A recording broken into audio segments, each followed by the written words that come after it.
సత్యనారాయణ స్వామి వ్రతాలు చేయడంలో ఒక పొరపాటు చేస్తూ ఉంటారు. సత్యనారాయణ స్వామి వారి వ్రతంలో ప్రధానమైన అంగం ఏమిటో తెలుసా అండి? మంటపదానం చేసేయాలి. మొట్టమొదట స్కాందంలో ఒక కండిషన్ ఉంది. మీ శక్తికి లోటు చెయ్యకుండా మీరు సువర్ణమూర్తిని కానీ రాగి కానీ ఏదో ఒకటి పెట్టాలి.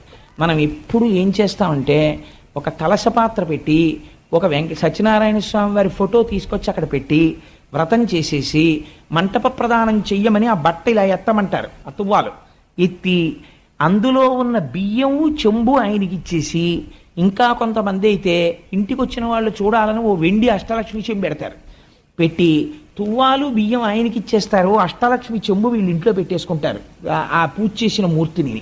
నువ్వు మంటపంలో మూర్తిని పెట్టి పూజ చేసి మంటపం దానం చేసేసిన తర్వాత మంటపాంతర్గతంగా ఉన్నటువంటి మూర్తిని కూడా నువ్వు దానం చేసేసావు. నువ్వు మళ్ళీ దానం చేశానని చెప్పిన దాన్ని తెచ్చి ఇంట్లో పెట్టుకుంటే నువ్వు వెంటనే